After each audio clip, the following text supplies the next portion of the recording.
नमस्कार, स्वागत है आपका उत्तराखंड की खबरों में। मैं हूं आपके साथ सुमन पाल।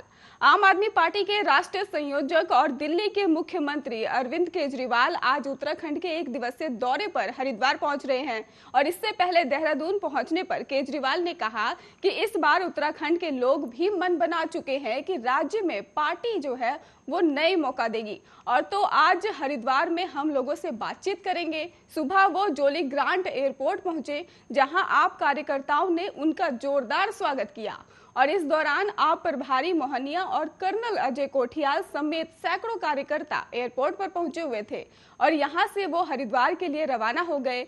यहां आपको बता दें कि हरिद्वार में रोड शो के करने के साथ ही पार्टी कार्यकर्ताओं में जोश भरेंगे और आगामी चुनावी रणनीति को लेकर कार्यकर्ताओं से बातचीत भी करेंगे। केजरीवाल के आने से फिर से एक बार जो उत्तराखंड की चुनावी सियासी घमासान है वो फिर से तेज हो जाएगा और इस बार भी राजनीतिक पार्टियों की जो केजरीवाल पर नजर रहेगी और वो क्या ऐलान करते हैं। इससे पहले दिल्ली के उप मुख्यमंत्री मनीष सिसोदिया उत्तराखंड के 2 दिवसीय दौरे पर देहरादून और उत्तरकाशी में कई कार्यक्रमों में शामिल हुए, जबकि सांसद भगवंत मान ने भी उधम सिंह नगर जिले में किसान संकल्प यात्रा निकाली। दिल्ली सरकार के कैबिनेट मंत्री राजेंद्र पाल गौतम ने हरिद्वार और ऋषिकेश का दौरा किया।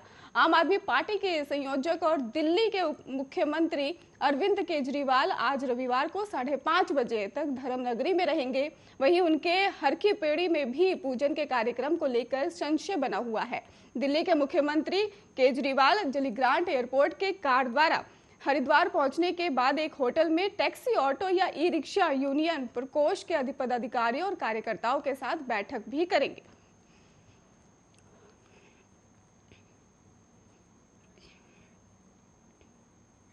उत्तराखंड और उत्तर प्रदेश के बीच परिसंपत्ति के बंटवारे पर बनी सहमति को लेकर बीजेपी में जश्न है, तो कांग्रेस ने इसे लेकर सियासी जंग छेड़ दी है। पूर्व मुख्यमंत्री हरीश रावत ने समझौते के दिन को काला दिवस करार दे दिया है। उन्होंने समझौते के खिलाफ राजभवन और अदालत में जाने की चेतावनी तक दे डाली है और इतना ही नहीं, पार्टी ने प्रदेश सरकार से क्षेत्र पत्र जारी करने और समझौते की हकीकत को साफ करने के लिए भी विधानसभा का सत्र बुलाने की मांग कर दी है। उपरांत ने भी आपको बता दें पत्र जारी करने की मांग की है। कुल मिलाकर परिसंपत्तियों के बंटवारे के दोनों राजनीतिक दलों के चुनावी मुद्दा बना दिया है। प्रदेश में सत्तारूढ़ बीजेपी उत्तर प्रदेश में बनी सहमति को ऐतिहासिक करार दे रही है, तो वही पार्टी ने इसका पूरा श्रेय जो है वो मुख्यमंत्री पुष्कर सिंह धामी को दिया है। लखनऊ के 3 दिवसीय दौरे से धामी जब देहरादून लौटे तो पार्टी के कार्यकर्ताओं ने उनका गर्मजोशी से स्वागत किया था। देहरादून की सड़कों पर रोड शो निकाला गया। पार्टी के इस जश्न से ही ठीक पहले कांग्रेस भवन में पूर्व मुख्यमंत्री हरीश रावत, प्रदेश कांग्रेस अध्यक्ष गणेश गोदियाल और नेता प्रतिपक्ष प्रीतम सिंह ने परिसंपत्तियों पर यूपी और उत्तराखंड के मुख्यमंत्री के बीच बनी सहमति को मानने से इनकार कर दिया है। उन्होंने समझौते वाले दिन ही काला दिवस करार देते हुए इसके खिलाफ ही राजभवन जाने और अदालत में चुनौती देने तक की चेतावनी दे डाली है।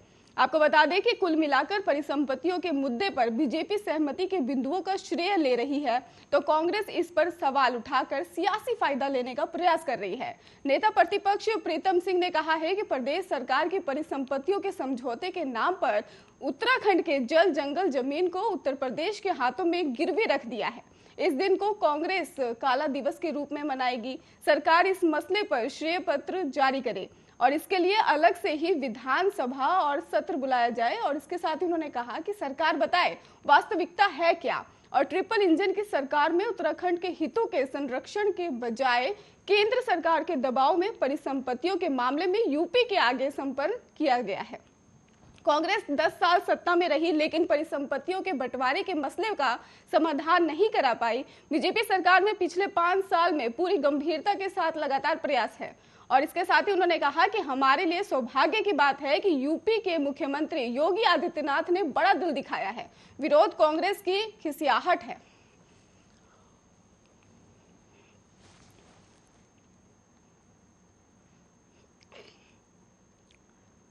शहरों को साफ सुथरा बनाने में उत्तराखंड एक कदम आगे तो एक कदम पीछे रहा।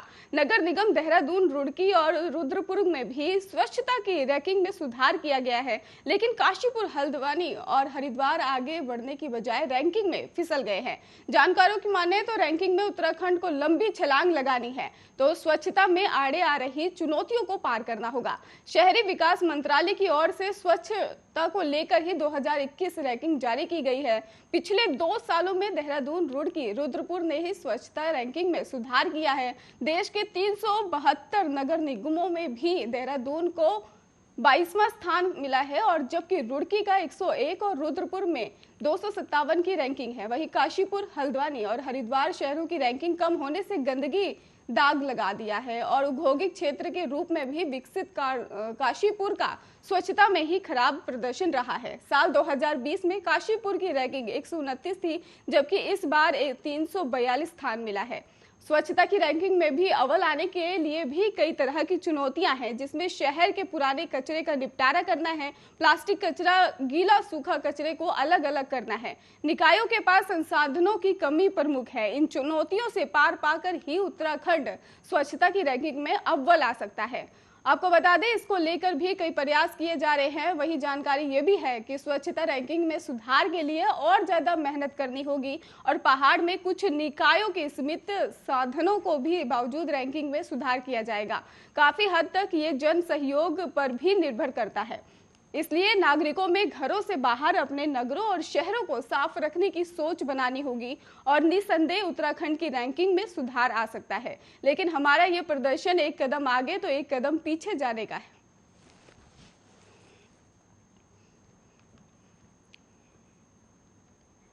सतत विकास लक्ष्य के 16 कई क्षेत्रों में ही उल्लेखनीय कार्य के लिए the centre for public policy and good governance दिसंबर में ही प्रदान करेगा। और इसके साथ ही आपको बता दें, यूनाइटेड नेशंस डेवलपमेंट प्रोग्राम के सहयोग से ही आयोजित होने वाले पुरस्कार समारोह में उत्तराखंड के मुख्यमंत्री पुष्कर सिंह धामी चयनित लोगों को पुरस्कार वितरित करेंगे। चयनित लोगों को राज्य सरकार और UNDP की ओर से एक स्मृति चिन्ह और प्रमाण पत्र प्रदान किया जाएगा और साथ ही उनके कार्य को आपको बता दें कि उनके कार्यों और योजनाओं से ही माध्यम आवश्यकता पूर्ण जीवित किया जाएगा।